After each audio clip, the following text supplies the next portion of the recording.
Evangelho de Jesus Cristo segundo Marcos. Naquele tempo, vieram ter com Jesus alguns saduceus, os quais afirmam que não existe ressurreição, e lhe propuseram este caso. Mestre, Moisés deu-nos esta prescrição: se morrer o irmão de alguém e deixar a esposa sem filhos, o irmão desse homem deve casar-se com a viúva, a fim de garantir a descendência de seu irmão. Ora, havia 7 irmãos. O mais velho casou-se e morreu sem deixar descendência. O segundo casou-se com a viúva e morreu sem deixar descendência. E a mesma coisa aconteceu com o terceiro. E nenhum dos 7 deixou descendência. Por último, morreu também a mulher. Na ressurreição, quando eles ressuscitarem, de quem será ela mulher? Porque os 7 se casaram com ela. Jesus respondeu: acaso vós não estáis enganados por não conhecerdes as Escrituras nem o poder de Deus? Com efeito, quando os mortos ressuscitarem, os homens e as mulheres não se casarão, pois serão como os anjos do céu. Quanto ao fato da ressurreição dos mortos, não lestes no livro de Moisés, na passagem da sarça ardente, como Deus lhe falou: eu sou o Deus de Abraão, o Deus de Isaque e o Deus de Jacó? Ora, ele não é Deus de mortos, mas de vivos. Vós estáis muito enganados. Palavra da salvação. Meus irmãos e minhas irmãs, paz e bem. Desejo para todos vocês uma boa semana, um bom dia.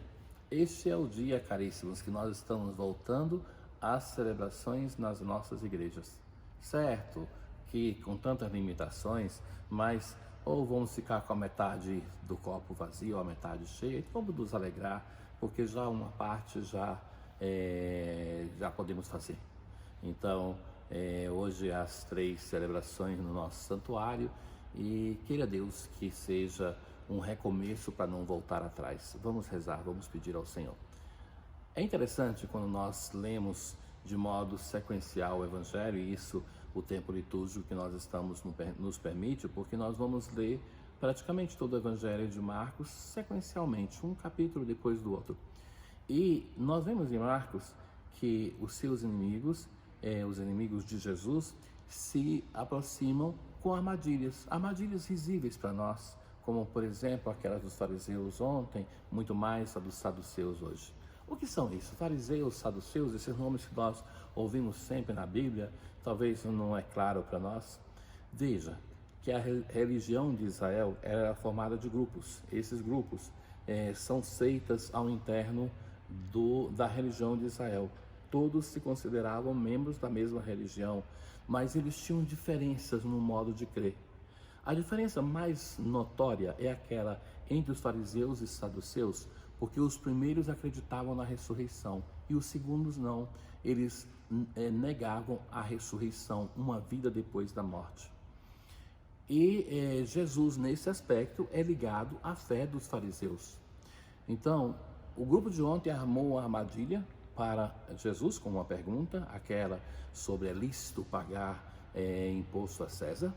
E o grupo de hoje, uma nova armadilha. Chegam e de novo falsamente mestre, chamando Jesus de mestre, de rabi, de rabino, e fazem uma pergunta que para nós faz rir desta mulher que se casa com o primeiro dos irmãos e fica viúva do primeiro, depois casa com o segundo, que tem que deixar uma descendência, e todos os 7 morrem. Então é a super viúva, de 7 homens, que depois vão perguntar na vida eterna de quem ela será a esposa. Por que essa pergunta? Porque no Antigo Testamento, no livro do Deuteronômio, tem a chamada lei do levirato. Para um homem era muito importante ter um filho, deixar uma descendência, deixar o seu nome, deixar o seu sangue aqui nessa terra.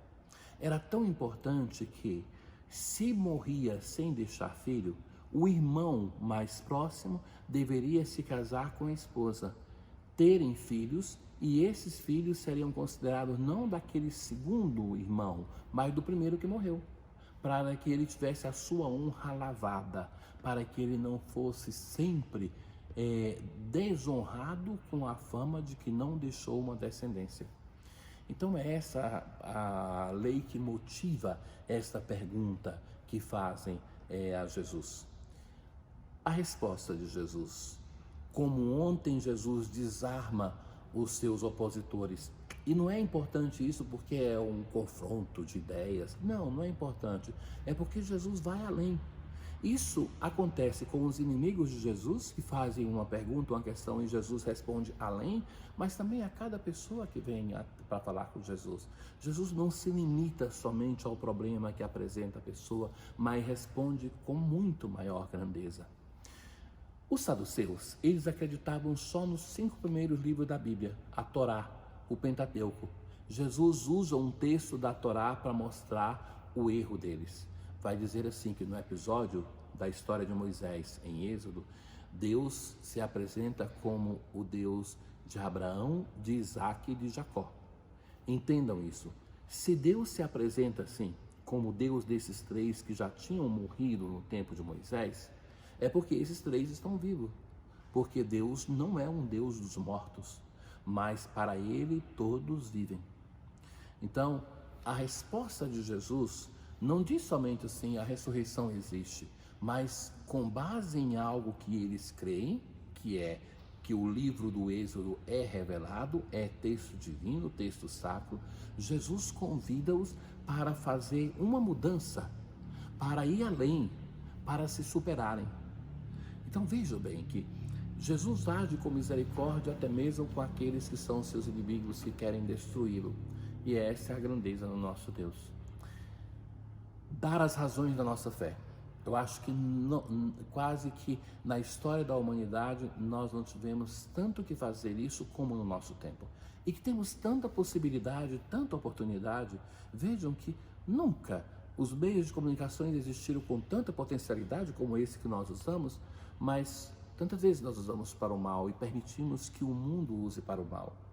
Me chama tanta atenção um aspecto curioso do mundo de hoje, que é as pessoas que mais estão se difundindo as suas ideias no meio de comunicação, tantas vezes são as mais despreparadas, que se requer uma preparação, porque isso é uma arma potentíssima para difundir ideias. Então, usemos por bem, mas eu falo não somente em quem produz a ideia, mas também tem um outro aspecto, que é aquela pessoa que recebe uma coisa e passa adiante, recebe tantas fake news, tanta mentira. Vamos ser responsáveis. Nós temos um instrumento potente, que é a comunicação, mas não basta ter o instrumento. Essa mensagem é o Evangelho, é a palavra de Deus. E Jesus, com aquilo que tinha na sua época, com a sua palavra, o que ele faz? Ele usa a pergunta dos saduceus não para uma agressão contra eles, mas com base naquilo que eles aceitavam, que era o livro do Êxodo, convoca a fazer algo muito maior, a dar um passo além, e dizer assim, olha, aquilo que vocês acreditam, o livro do Êxodo, fala de um Deus que é o Deus de Abraão, de Isaac e de Jacó. E se é o Deus deles, é o Deus que é o Deus da vida e que por isso eles estão vivos. A fé na ressurreição foi sempre um grande desafio, porque essa é a grande novidade de Jesus. Vencer a morte é o inimigo da humanidade desde quando a humanidade peregrina nessa terra. Grande parte do esforço de conhecimento da humanidade foi feito para combater a morte ou para dar um sentido a essa. E, para nós cristãos, não existe uma outra possibilidade. A morte que se aproxima da nossa vida ou que leva as pessoas que amam, tantas pessoas morrendo nesse tempo de pandemia, nós somente encontramos uma resposta para isso na ressurreição do Senhor. Não existe uma outra resposta. Pensar em uma vida que somente se repete, que se volta a esta terra, seria um sofrimento sem fim.